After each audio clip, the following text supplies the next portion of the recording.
Hello friends, எல்லோரும் எப்படி இருக்கீங்க? ஸோ எல்லோரும் நல்லா இருக்கீங்களா? இன்றைக்கி நாங்கள் என்ன பண்ண போகிறோம்னு பார்த்தீங்கன்னாக்கா குலாப் ஜாமுன் தான் செய்ய போகிறோம். ஸோ அது எப்படி செய்யணும்னு சொல்லிட்டு நான் உங்களுக்கு காட்டுறேன் பாருங்கள். இது வந்துட்டு நம்ம சப்ஸ்கிரைபர் ஒருத்தர் கேட்டிருந்தாரு. ஸோ அவருக்காக தான் இந்த வீடியோ. இப்போ பார்த்துக்கோங்க, நான் இந்த செய்கிறதுக்கு தேவையான பொருளெல்லாம் நான் சொல்கிறேன். பாருங்கள் எப்படி என்னென்ன செய்ய போகிறேன்னு சொல்லிட்டு. இதை வந்துட்டு என்னோடய அத்தை தான் செஞ்சிட்ருக்காங்க. இப்போ நான் அத்தை காட்டுறேன் பாருங்கள்.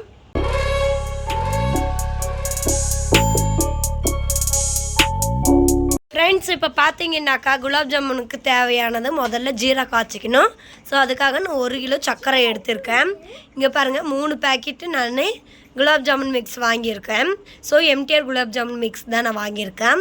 அப்புறமா நான் வந்துட்டு நெய், இந்த நெய்யில் தான் இப்போ நாங்கள் இதெல்லாம் இதை குலாப் ஜாமுனை உருட்டிட்டு நாங்கள் நெய்யில் தான் வறுத்து எடுத்துக்குவோம். ஸோ நெய்யில் வறுத்த செம்ம டேஸ்ட்டாக இருக்கும். நீங்கள் ஆயில் இருந்தாலும் ஆயில் சேர்த்துக்கலாம், நெய் வேணுன்றவங்க நெய்யில் செஞ்சுக்கலாம். இது வந்துட்டு சர்க்கரையும் ஏலக்காயும் ரெண்டும் கலந்து நான் பொடி பண்ணி வச்சுருக்கேன். சர்க்கரை பாவு காய்ச்சும் போது இது கொஞ்சம் லைட்டாக போட்டு நீங்கள் இந்த ஏலக்காவோட வாசத்துக்காக நீங்கள் போட்டு கொதிக்க வச்சுக்கோங்க.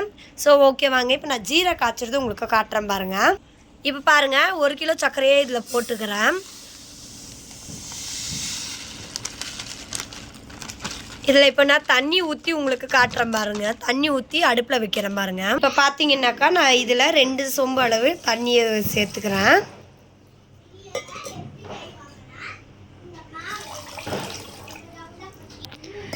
ஸோ ஓகே, இப்போ இதில் 2 சொம்பு அளவு நான் தண்ணி சேர்த்துட்டேன் இல்லைங்களா? இப்போ பாருங்கள், நான் உங்களுக்கு வந்துட்டு அடுப்பை பற்ற வச்சு இதை கிண்டி காமிச்சிடுறேன். நாங்கள் வந்துட்டு ஜீரா வந்துட்டு சக்கரை கம்மியாக தான் சாப்பிடுவோம். ஸோ அதனால் ஜீரா கம்மியாகவே நாங்கள் காய்ச்சிடுறோம். உங்களுக்கு எந்த அளவுக்கு வேணுமோ அந்த அளவுக்கு நீங்கள் வந்துட்டு ஜீரா காய்ச்சிக்கலாம். ஓகே, இது நல்லா கிண்டி விட்டுருங்க. இது கொதிக்கட்டும். ஸோ இது கொதிக்கிறதுக்குள்ளே நம்ம மாவு பனைஞ்சு எடுத்துக்கலாம். இப்போ நான் போய் உங்களுக்கு மாவு பனையிறதை காட்டுறேன். ஸோ இது கொதிக்கட்டும்.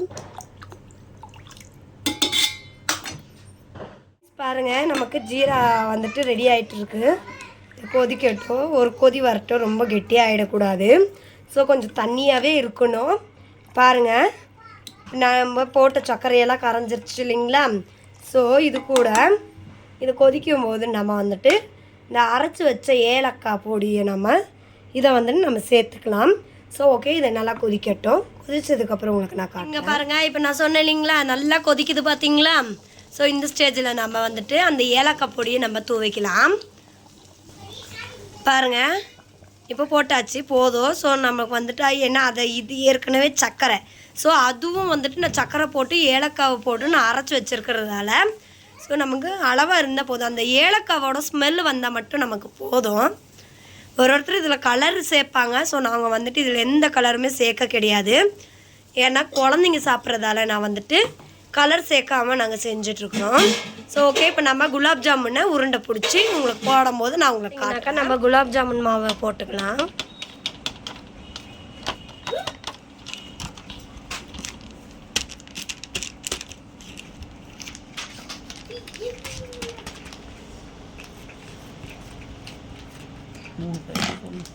மூணு பேக்கெட் மாவை நம்ம போட்டிருக்கோம்.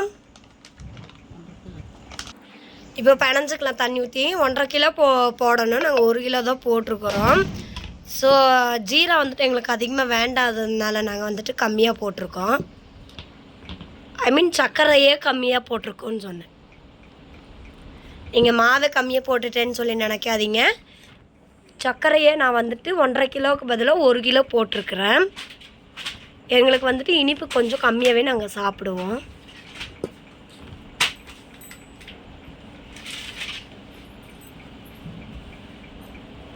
நல்லா பிணைஞ்சு எடுத்துக்கோங்க.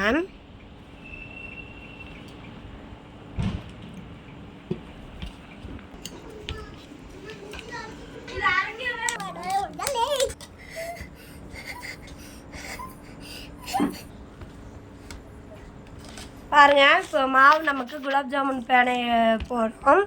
ஸோ பாருங்கள், மாவு பாருங்கள் எப்படி வருதுன்னு பார்த்துட்டு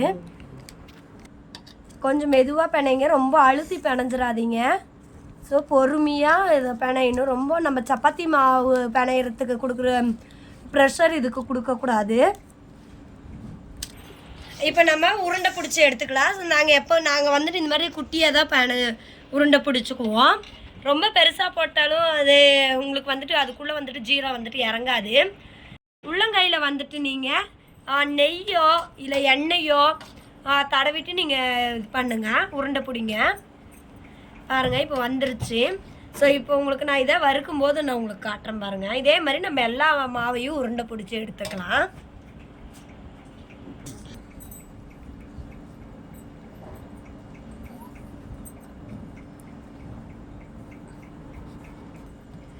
ஃப்ரெண்ட்ஸ், நாங்கள் வந்துட்டு கையை வந்துட்டு நல்லா நீட்டாக வாஷ் பண்ணிட்டு தான் நாங்கள் வந்துட்டு மாவு பிணைஞ்சிருக்கிறோம். ஸோ இதை வந்துட்டு என்னடா கையில் இப்படி பிணையிறாங்களேன்னு நினச்சிக்காதீங்க. ஸோ எல்லோரும் இப்படி தான் கையில் பிணைவீங்க, நாங்களும் அப்படி தான் பிணையிறோம். கை நல்லா கழுவிட்டு தான் நாங்கள் இதை செஞ்சிட்ருக்குறோம். ஃப்ரெண்ட்ஸ், இப்போ பார்த்தீங்கன்னாக்கா வடை சட்டி வச்சு நான் பாருங்கள் நெய் ஊற்றிட்டேன். நெய் இருந்தால் நீங்கள் நெய்யில் செஞ்சுக்கலாம். நெய்யோட ஸ்மெல் பிடிக்காதவங்க வந்துட்டு நீங்கள் ஆயிலில் செஞ்சுக்கலாம். ஸோ நம்ம செய்யறதுல தான் இருக்குது ஃப்ரெண்ட்ஸ் எல்லாமே. நான் ஏன் நெய்யில் பண்ணுறேன்னு பார்த்தீங்கன்னாக்கா நெய்யில் செஞ்சால் ரொம்ப டேஸ்ட்டாக இருக்கும். ஸோ அதனால தான் நான் நெய்யில் செய்கிறேன். நல்லா காயட்டும், காஞ்சதுக்கப்புறம் நம்ம போட்டு எடுத்துக்கலாம். நெய் வந்துட்டு ரொம்ப ஆயில் மாதிரி ரொம்ப ஹீட் பண்ண வேண்டாம். ஸோ மிதமான சூட்டில் வந்துட்டு இப்போ போடுங்க. பாருங்கள், மிதமான சூட்டில் போட்டு நீங்கள் வறுத்து எடுங்க.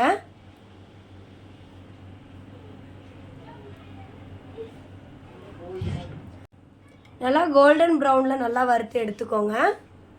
பாருங்கள், அப்போ தான் உள்ளே வந்துட்டு நல்லா உங்களுக்கு ஃப்ரை ஆகும், நல்லா வேகும். இங்கே பாருங்கள். ஸோ இது நல்லா வேகட்டும்.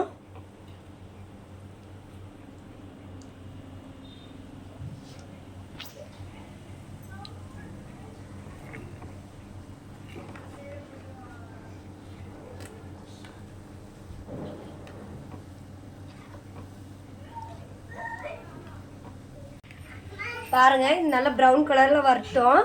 ஸோ ப்ரௌன் கலரில் வந்ததுக்கப்புறம் உங்களுக்கு நான் இப்போது ஜீராக்குள்ளே போடும்போது காட்டுறேன்.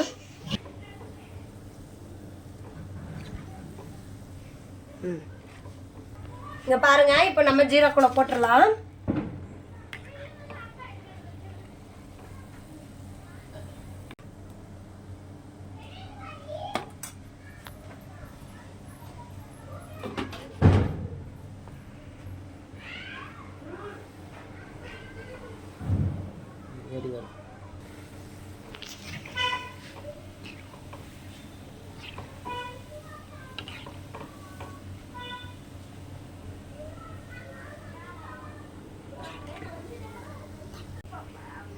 இந்த மாதிரி போட்டு எடுத்துருங்க. ஸோ அவ்வளோதான்.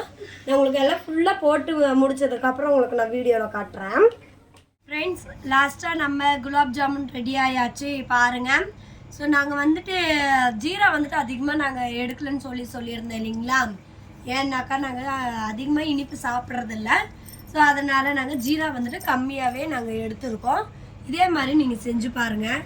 ஸோ மோஸ்ட்லி எல்லாருக்குமே குலாப் ஜாமுன் செய்ய தெரியும். இது வந்துட்டு எங்களோட சப்ஸ்கிரைபர் ஒருத்தர் கேட்டிருந்தாரு. ஸோ அவருக்கான ஒரு வீடியோ தான் இந்த வீடியோ. ஸோ அவருக்காக தான் இந்த வீடியோ போட்டிருக்கிறேன். ஸோ இன்னொரு வீடியோவில் நம்ம சந்திக்கலாம். Okay, tata, by.